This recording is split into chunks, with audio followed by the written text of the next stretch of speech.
مصر مليانة إمكانيات جبارة بس مفيش إدارة. حتى لما جيت أنزل مصر بعد 40 سنة من الغربة علشان أعرف ولادي وأحفادي على المكان اللي اتولدت واتربيت فيه، لقيت الطريق الصحراوي زي ما هو ما فيهوش أي جديد. ده كلام الملياردير المصري محمد الفايد اللي كان حالف ما يرجع بلده أبدا ولا حتى عايز يدفن فيها بعد ما يموت،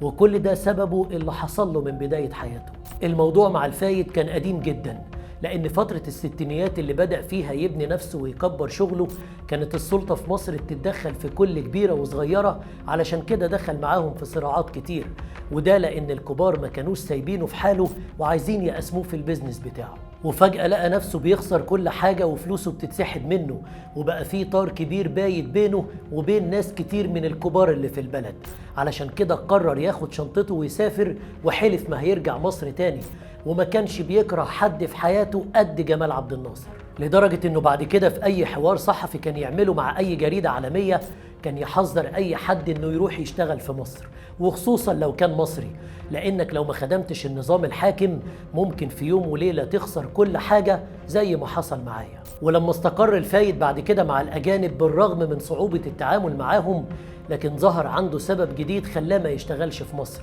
انه هناك واخد راحته على الاخر وعنده حرية التصرف والكلام والمعارضة، لدرجة انه ممكن يرفع قضايا على الحكومة والمخابرات البريطانية وشغله ما يتأثرش بأي حاجة، وفي نفس الوقت عايش حياته هناك بالطريقة اللي تعجبه وتناسبه هو وعيلته من غير تدخلات المجتمع الشرقي في أسلوب حياتهم. وكان واضح دايما في كلامه عن مصر وشوارعها وأساساتها وتعامل الناس فيها إن النظافة والنظام بالنسبة له شيء مقدس جدا، بس للأسف ده ما كانش يلاقيه في مصر. وفي نفس الوقت كان دايما بيقول عنها أعظم بلد في الدنيا، ومهما رحت أي حتة وعشت فيها سنين طويلة هتفضل حاسس إنك غريب. عشان كده مش عايزك تتصدم أبدا لما تسمع كمان إنه قال بعد كده: أنا مش عايز أرجع مصر خالص ولا حتى بعد ما أموت، وممكن تبقوا تحنطوا جسمي وتسيبوني في أوروبا، وكفاية عليا أوي الأعمال الخيرية اللي بعملها سواء بره أو جوه، لكن شغل في مصر مش هشتغل. الفايد بعد ما حقق نجاحات وإنجازات كبيرة في دول العالم عربية وغربية، وبقى حرفيا من أهم رجال المال والأعمال في العالم، وله شعبية كبيرة كمان بيحققها في كل بلد بيدخلها. ناس كتير كانت مستنياه ينزل مصر علشان يشارك في اقتصادها زي ما شارك في اقتصاد دول تانية، لكن هو كان واخد قرار بعد كل اللي حصل معاه إنه ما يعملش أي حاجة لمصر، لدرجة كمان إنه كان رافض يظهر في الإعلام المصري. وآخره وسط ثروته الكبيرة ومشاريعه الكتيرة بمليارات الدولارات في الدنيا كلها مجرد شركة شحن عملها في بداية حياته جوه مصر، مع إنه هو نفس الشخص اللي كان عامل أكبر وأهم وأشهر مول في بريطانيا، وكان عبارة عن مزار سياحي بيزوره أكتر من 15 مليون إنسان في السنة،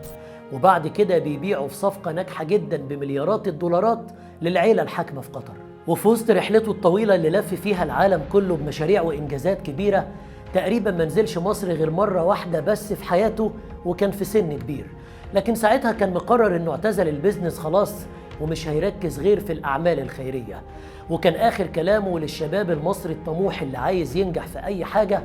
فكر في نفسك واستغل كل فرصة تجيلك وكل فرصة تشوفها قدامك أيا كانت فين. وقال كمان: أنا بنيت فرص كتير في بلدي بس كلها اتاخدت مني، لكن ما فضلتش أعيط على الفرص اللي ضاعت، وقررت أبني فرص جديدة في أماكن جديدة. حدوتة محمد الفايد مع مصر مش بس مليانة حاجات مهمة تتعلم منها، لكن عبارة عن جرس إنذار لكل مسؤول في الدنيا كلها إن مفيش بلد هتقوم من غير شبابها. فتخيل معايا كده لما تكره شاب طموح من بداية حياته في بلده، النتيجة ممكن تكون عاملة إزاي؟ هو ممكن ما يخسرش أي حاجة على فكرة، لأنه وارد جدا ينجح في بلد تاني عادي، لكن شوف بقى بلده ممكن تخسر قد إيه، وكل ده بسبب شوية ناس مش هاممهم غير مصالحهم الشخصية، وهم للأسف في مناصب سيادية.